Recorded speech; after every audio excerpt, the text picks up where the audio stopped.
What up, cuckolds? It's your boy, the Hater, and we're here to do a Money in the Bank preview. You know what I mean? Tomorrow we're going to do the review when we actually watch Money in the Bank, but today we're going to do a preview. So, this is basically like a jobber event at this point. I know it's considered one of the big four or big five now, whatever the fuck they say, but it doesn't feel like a big deal, does it? But nevertheless, the implications for Money in the Bank are always serious, right? You always have the possibility of something awesome happening because someone else is going to be crowned Mr. Money in the Bank. Now, that's the first match that we're going to talk about. We've got Jey Uso from Raw, Carmelo from SmackDown, Andrade from who the fuck knows, Chad Gable from Raw, LA Knight from SmackDown, and Drew McIntyre from Raw. So that's what? 6 people. It could be a good match. I think a lot of people are going to show good things in this match. I expect like Chad Gable to do some cool shit. Maybe a moonsault, you know what I'm saying? But the match itself, it's like definitely one of the weaker Money in the Banks. Like the only person here that is like realistically a world champion is Drew McIntyre. Everybody else is like a mid-carder. LA Knight could become a champion, but they just refuse to give him anything. So I want LA Knight to win, or Chad Gable, because I think Chad Gable's done good work for the last few months. But I think LA Knight should win. However, this is not about what I think. This is what I think is going to happen, which is slightly different. Unfortunately, I think it's going to be Jey Uso. You know what I mean? The crowd's behind him. He could make an interesting Money in the Bank because, that's just how he is. He can say, Money in the Bank, which, whatever, I'm sure it's going to get over. So, that's that. Next up, we have the women's Money in the Bank ladder match. The participants include Io Sky, Chelsea Green, Lyra Valkyria, Tiff Stratton, Naomi, and Zoe Stark. All right, so let's get it out of the way. Naomi is just a body in this match. I can't believe she still has a job. It's really unbelievable. I don't understand how Naomi is still employed by this company after everything she's done, and she quit and everything, and considering the fact that she's just a fucking jobber. She's so bad. You know what I mean? Oh, she's good in the ring. I don't care. She has no sex appeal and is weird. She's just weird. So, there you have it. Zoe Stark, it's not her time. You know what I'm saying? Lyra Valkyria, the fact that she's even in this match is just disgusting. But I don't think she's going to win, but that would be a nice surprise, right? That could happen, They're obviously hot on her, so we'll see what happens here. Then we've got Io Sky, which is obviously a favorite. But we also have Chelsea Green, who I think is going to win. Personally, I think it should be Tiffany Stratton. But the rumors are that it's going to be Chelsea Green. This push would come basically out of nowhere. And I think that's what the Money in the Bank does nowadays, right? The Money in the Bank is not like a payoff anymore. It really is like an out-of-nowhere push. That's why the last few Money in the Bank people have been complete and utter jobbers, including Damian Priest, fucking Austin Theory. That was a complete waste of time. But there you have it. Then we've got the last chance match for the World Heavyweight Championship. If Priest wins, Rollins was not going to be able to challenge for the title again as long as Priest is champion. But it doesn't really matter because if Rollins wins, Priest is going to leave the Judgment Day, and I don't see that happening. Now, one possibility, of course, which is really stupid, why Priest has to leave the Judgment Day if he loses. It's just a dumb stipulation. Why would he even agree to this? But anyways, what could happen is, I don't know, Judgment Day could screw him, right? They could betray Priest and kick him out as a result, right? But there'd be no need for that. They could just kick him out the next day. Why screw him? You know what I mean? Or also, why even do any of this?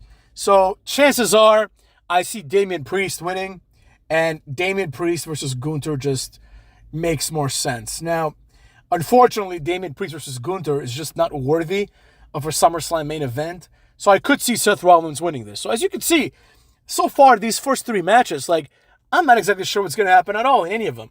Granted, 2 of them are Money in the Banks, so, you seldom know who's going to win, right? It's always between 2 or 3 people. Then we've got Sami Zayn versus Braun Breaker. I want to talk about this match a little bit up in this bitch.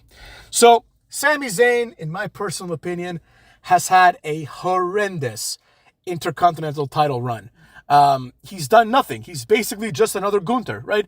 The fact that Gunther lost the title is completely meaningless. I don't know why he lost it. Because Sami Zayn's not doing anything interesting or fun. He's not defending it every week like Cena defended the U.S. title. He's not, like, around. He's not interesting as a character. So I personally think Braun Breaker is going to win. You'll notice that this mirrors closely what I said, what should happen about Braun Breaker, right?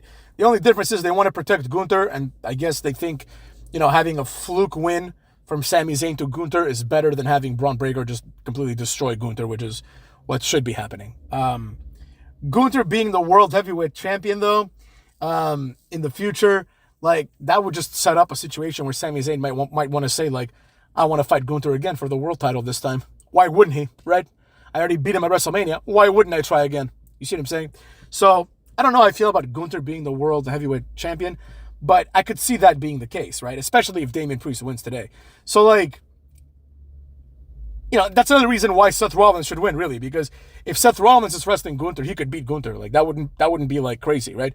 But Damian Priest beating Gunther is just silly, because Damian Priest is obviously not world heavyweight champion material. Neither is Gunther, but, it's pretty evident where they're going with this. So I'm looking forward to seeing how this is going to go, And last and least, in my personal opinion, the match that's the least interesting, but will probably be the main event, because, Damian Priest just doesn't feel like a main eventer, And in this one, you have Randy Orton, so, it makes more sense. But it's Cucky and Randy and Kevin Owens, who's just another body. He's basically the Naomi of the men's division, versus the Bloodline, which is apparently, according to Wikipedia, it's any three of Solo Sikoa, Tama Tonga, Tonga Loa, or Jacob Fatu. Interesting. I thought it was going to be like Solo Sikoa, Tama Tonga, and Tonga Loa, but it could be any permutation of three of the members. Now, this is interesting for one reason. It's a pay-per-view, so you wouldn't be surprised if another Samoan debuts. Maybe they finally get someone and call him Fatty Fatu. I can't believe there hasn't been one called Fatty Fatu. That could happen, and that might be an interesting way to do it, right? Let's say the next Tongan, or Samoan, next member of the Bloodline, basically.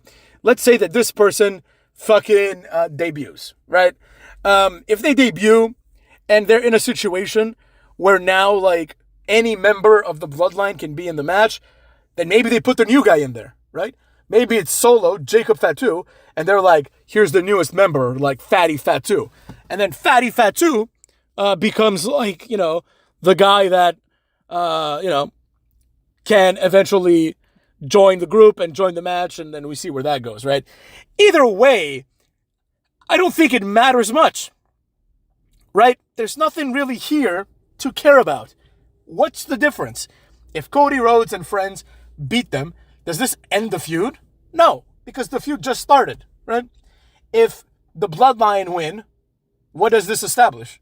That the Bloodline can beat Cody Rhodes, and I guess one of them is now going to be like the fucking, the challenger for Cody Rhodes at SummerSlam? Like, what is the end game here?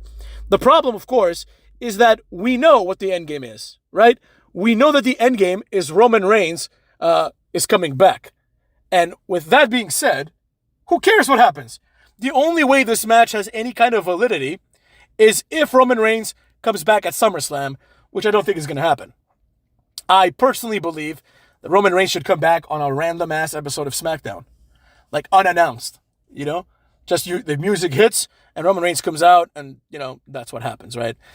Technically, Roman Reigns is still the leader of the Bloodline, and technically someone like The Rock is still in the Bloodline. So, with that being said, we have, like, a bunch of jobbers here, but we also have Roman Reigns and The Rock. Now, how this is going to resolve itself, I think it's going to resolve itself with Roman Reigns winning and everyone else in this match looking like a jobber. All the people involved in the match, including the other Bloodline member that's not going to be in it.